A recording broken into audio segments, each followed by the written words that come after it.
Hi అండి, welcome back to my channel Alekhya innovations. మీరు కనుక ఫస్ట్ టైం నా వీడియో చూస్తుంటే please like and subscribe my channel. ఇంకా లేట్ చేయకుండా టాపిక్లోకి వెళ్ళిపోదాం రండి. ఈరోజు మనం వినాయక చవితి పార్ట్ 2 వీడియోలోకి అయితే వచ్చేసాం. ఈ వీడియోలో అయితే గణపతి పూజ, అభిషేకం, ఇంకా నిమజ్జనం ఏ రోజు ఎలా చేసుకున్నాం అనే దాని గురించి వివరిస్తాను. వినాయక చవితి మొదటి రోజు ఉదయాన్నే గుమ్మాలకి బంతిపూల మాలలు, మామిడాకుల తోరణాలు కట్టుకుని ఇంటి గుమ్మాలని అందంగా అలంకరించుకున్నాం. ఇంటి ముందర ముగ్గులు వేసి రంగులతో ఆ ముగ్గుని అందంగా డెకరేట్ చేసుకున్నాను. రంగులతో వేయడం వల్ల ఆ ముగ్గు చాలా అందంగా మారింది. తర్వాత ప్రసాదాలైతే రెడీ చేసుకున్నాను. గారెలు, శనగలు, పూర్ణాలు, పరమాన్నం, కుడుములు, ఉండ్రాళ్ళు, పాలతాలికలు రెడీ చేసుకున్నాను. ఇంకా పూజకు కావాల్సినవన్నీ సిద్ధం చేసుకున్నాను. గణేష్ని తన తల మీద పెట్టుకుని క్రిషాంగ్ తీసుకుని మండపం వరకు తీసుకొచ్చాడు. తర్వాత కృషిక కూడా గణపయ్యని మండపం వరకు తీసుకొచ్చింది. నేను కృషిక ఇద్దరం కలిసి ఆ క్లే గణేశునికి చందన కుంకుమలతో అలంకరించుకున్నాము. తర్వాత ఆ క్లే గణేశుని కూడా పూలమాలలతో అలంకరణ చేసుకున్నాము. ఇంకా గణపయ్యకి వస్త్రము, మల్లెపూల మాలలు, జాజిపూల మాలలు అన్నీ ఇక్కడే పెట్టేసుకున్నాం అన్నమాట. ఎందుకు అంటే మండపం మీద పెట్టాక పూలమాలలు వేయడం కుదరదు అని, అక్కడ తక్కువ ప్లేస్ ఉంది. అందువల్ల ఇక్కడే మాలలతో అలంకరించుకుని మండపంలో పెట్టుకున్నాము. తర్వాత పసుపు గణపతిని చేసుకుని పూజలో పెట్టుకున్నాను. ఇంక ఇంట్లో నిత్య పూజలు అందుకుంటున్న లక్ష్మీ గణేశుని కూడా పూజలో పెట్టుకుని పూలమాలలతో అలంకరించుకున్నాను. తరువాత మండపం మీద బియ్యం పోసి 2 తమలపాకులు వేసి దానిపైన కలశం పెట్టుకున్నాను. ఇప్పుడు కలశంలోని నీటిని పూజా ద్రవ్యాల మీద, మా మీద, అక్కడ ఉన్న ప్రతి వస్తువు పైన చల్లి శుద్ధి చేసుకున్నాను. ఇంకా దీపం వెలిగించి పూజ ప్రారంభించాము. మా పిల్లలు వాళ్ళ బుక్స్ని కూడా పూజలో పెట్టుకున్నారు. ఇంకా నేను వినాయక చవితి వ్రతకథ బుక్ తీసుకుని చదువుతుంటే మా వారు, పిల్లలు కలిసి పూజ చేస్తున్నారు. ఆ గణనాథునికి గరికతోనూ ఇంకా పత్రితోనూ పూజ చేసుకున్నాము. ఆ తరువాత ధూపదీప నైవేద్యాలు సమర్పించి వ్రతకథ చదువుకుని అక్షింతలు స్వామికి సమర్పించి మా శిరస్సు మీద వేసుకున్నాము. ఈరోజు చేతిలో అక్షింతలు పట్టుకుని వ్రతకథ విని ఆ అక్షింతలను శిరస్సు పైన వేసుకోవడం వలన మన మీద ఎలాంటి నీలాప నిందలు రాకుండా ఉంటాయని ఈ కథలో తెలుసుకున్నాం. శ్రీకృష్ణుడు చవితి రోజున పాలల్లో చంద్రబింబాన్ని చూడడం వలన సమంతకమణి అపహరించాడని నీలాప నిందలు పడ్డాయి. ఆ కృష్ణుడంతటి వానికే తప్పలేదు నిందలు. ఇక మనం ఎంత చెప్పండి. ఆ కథ గురించి ఇప్పుడు వివరంగా తెలుసుకుందాం. శత్రాజిత్తను మహారాజు సూర్యభగవాన్ని కరుణ వల్ల అత్యంత ప్రభావం గల సమంతకమణిని పొందాడు. శ్రీకృష్ణుడు ప్రజా సంక్షేమం కోరి ఆ సమంతకమణి ఇవ్వమని శత్రాజిత్తుని అడిగాడు. శత్రాజిత్తు ఇచ్చుటకు నిరాకరించాడు. శత్రాజిత్తు తమ్ముడు ఆ మణిని ధరించి వేట నిమిత్తము అరణ్యమునకు వెళ్ళాడు. ఆ మణిని సింహము చూసి శత్రాజిత్తు తమ్ముడిని చంపి మణిని తీసుకుని వెళుతుంటే దారిలో జాంబవంతుడు సింహాన్ని హతమార్చి ఆ మణిని తన గుహకు తీసుకుపోయాడు. జరిగిందొకటైతే అపవాదు భరించిందొకరు. శ్రీకృష్ణుడే సమంతక మణికి ఆశపడి తన తమ్ముడిని చంపాడని శత్రాజిత్తు భావించాడు. ఈ విషయంలో లోకరక్షకుడైన శ్రీకృష్ణుడికి తెలిసి వినాయక చవితి రోజున క్షీరంలో చంద్రుణ్ణి చూడడం వలన ఈ సంఘటన కలిగిందని తన అన్న బలరామునితో శ్రీకృష్ణుడు తెలియజేశాడు. ఆ రోజున చంద్రుని చూచుట వలన విపత్తులు రావడానికి కారణమేమిటని శ్రీకృష్ణుడిని బలరాముడు అడిగాడు. అన్న, కైలాసంలో ఒక రోజున వినాయకుడు కుబ్జ రూపంలో ప్రకాశించుచుండగా అతన్ని చూసి చంద్రుడు పకపకా నవ్వాడు. వినాయకుడు చంద్రుణ్ణి చూసి నవ్వడం వలన నిన్ను ఈరోజు చవితి రోజున ఎవరైతే చూస్తారో వారికి అపవాదు కలిగి ఇబ్బందులు పాలగుదురుగాక అని శపించాడు. చంద్రుడు తన అపరాధమును మన్నించమని కోరుకోగా వినాయకుడు భాద్రపద శుద్ధ చవితి రోజున నన్ను యథావిధిగా శక్తి కొలచి పూజించి వ్రతం చేసుకుని ఆ వ్రత కథలోని అక్షింతలను తన శిరస్సు పైన వేసుకున్న వారికి అపవాదులు తొలగి శత్రుజయము, పుత్ర పౌత్రాభివృద్ధి, మోక్షప్రాప్తి కలుగునని చంద్రునికి చెప్పాడు. చంద్రుడు మొదలగు వారు ఆ వ్రతం చేశారని శ్రీకృష్ణుడు బలభద్రునితో చెప్పాడు. బలభద్రుడు తన పురంలో ఈ వ్రతం చేయించాడు. శ్రీకృష్ణుడు యథావిధిగా వ్రతం చేసి వినాయకుడికి ప్రమాణం చేసి జాంబవతుని చెంతకు పోయి అతనికి సమంతకమణితో పాటు జాంబవతిను కూతుర్నిచ్చి శ్రీకృష్ణుడికి వివాహం చేశారు. సమంతకమణిని శత్రాజిత్తునకు శ్రీకృష్ణుడు ఇచ్చాడు.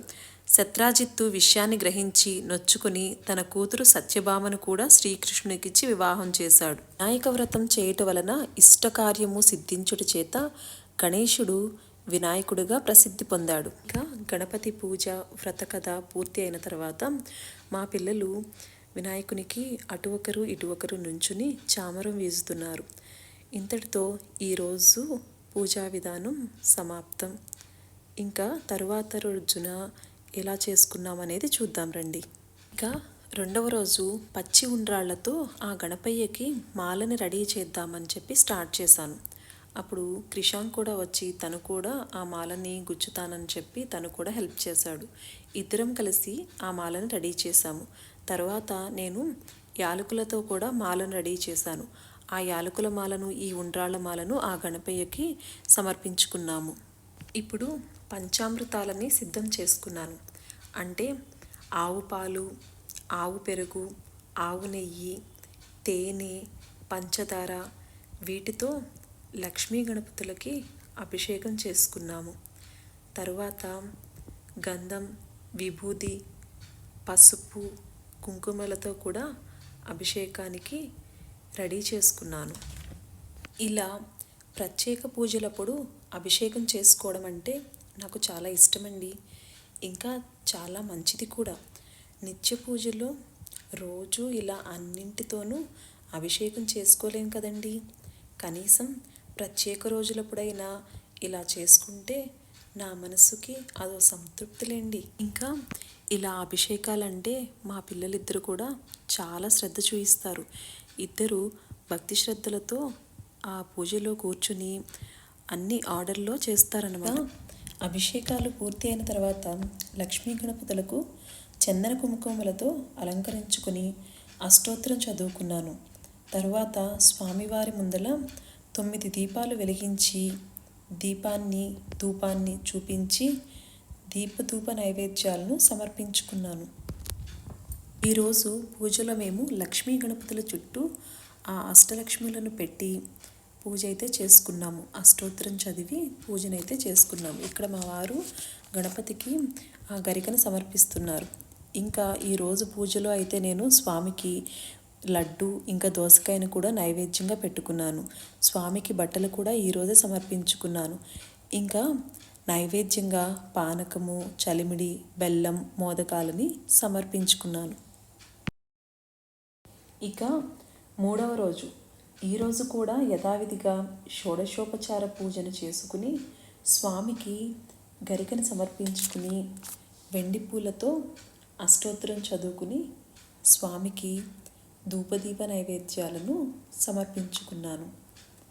ఇక నైవేద్యంగా మోదకాలు, ఉండ్రాళ్ళు, లడ్డూని సమర్పించాను. ఇంకా స్వామికి ఇష్టమైన ఫ్రూట్స్, అరటిపళ్ళు, ద్రాక్ష మొదలైన వాటిని కూడా సమర్పించాను. ఈరోజు మా ఇంటి దగ్గర వినాయక విగ్రహాన్ని పెట్టారు. అక్కడ ముత్తైదువులతో లక్ష్మీదేవి పూజ చేయించారు. 9 మంది కలిసి లక్ష్మీ పూజ చేసుకున్నాము. ఈ లక్ష్మీ అమ్మవారి ఫోటో కూడా వాళ్ళు ఇచ్చింది. శుక్రవారం ఆ లక్ష్మీదేవి మా ఇంటికి వచ్చినందుకు నాకు చాలా ఆనందంగా ఉంది. అదే రోజు సాయంత్రం మా ఇంటి ఎదురుగా నిలబెట్టిన గణపయ్య విగ్రహం దగ్గర పీటల మీద కూర్చోమన్నారు. అక్కడ పంతులు గారు మా చేత మంచిగా పూజ మొత్తాన్ని చేయించారు. ఇక్కడ మా పాప కృషిక చక్కగా అక్కడికి ఒక డ్రాయింగ్ బుక్ తెచ్చుకుని మమ్మల్ని డిస్టర్బ్ చేయకుండా తను కలరింగ్ చేసుకుంటుంది. ఇలా ఇక్కడ పీటల మీద కూర్చుని పూజ చేయడం అనేది మా అదృష్టంగా భావిస్తున్నాము. మాకు ఈ అవకాశం ఇచ్చినందుకు ఆ సిద్ధి వినాయకునికి ధన్యవాదాలు.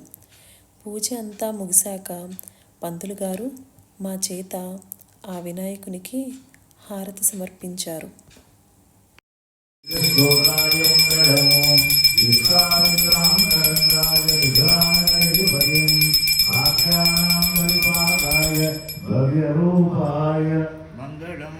ఇంకా ఆ గణపయ్యతో మేమందరం కలిసి ఒక ఫోటో తీసుకున్నాము. ఇంటికి వచ్చాక కూడా ఇంట్లో ఉన్న గణనాథుని ఎదురుగా కొన్ని ఫోటోలను అయితే దిగాము. అవి మీతో ఇప్పుడు షేర్ చేసుకుంటున్నాను. తర్వాత రోజు ఉదయం యథావిధిగా షోడశోపచార పూజన అయితే చేసుకుని స్వామివారికి ఉద్వాసన చెప్పుకున్నాము. సాయంత్రం నిమజ్జనం కోసం ఇంట్లోనే ఒక పెద్ద టబ్బుని తీసుకుని దానికి పసుపు కుంకుమలతో బొట్లు పెట్టుకుని దానిలో నీటిని నింపి అందులో కొంచెం పసుపు, కుంకుమ, అక్షంతలు, గంగాజలం, గంధం, జవ్వాదు, కర్పూరం, పచ్చకర్పూరం రెండింటినీ వేసుకున్నాము.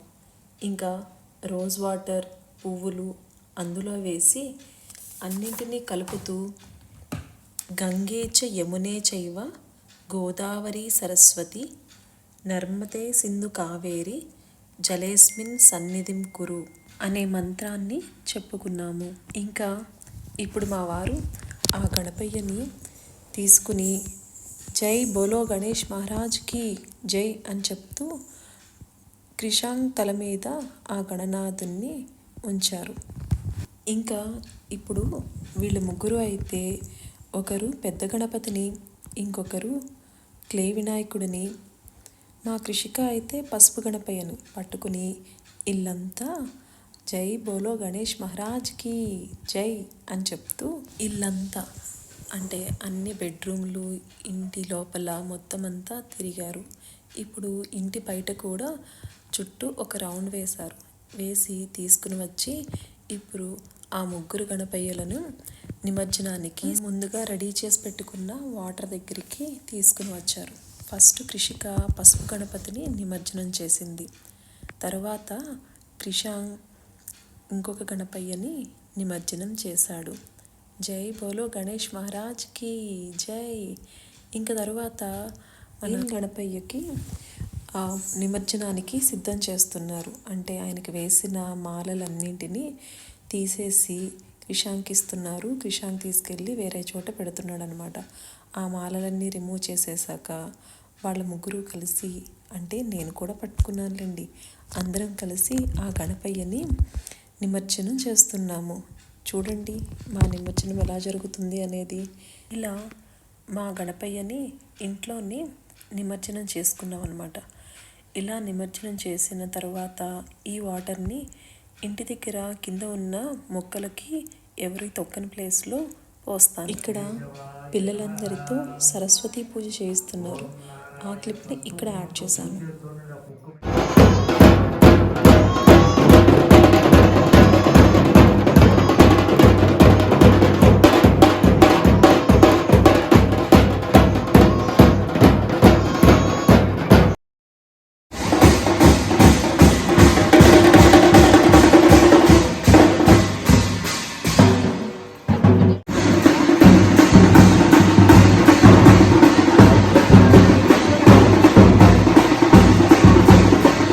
ఇంటి దగ్గర నిలబెట్టిన గణపయ్యనైతే 5వ రోజున నిమజ్జనం అయితే చేశారు.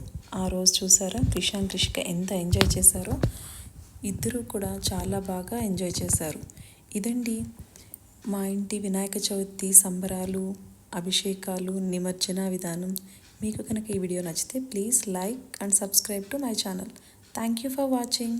బాయ్.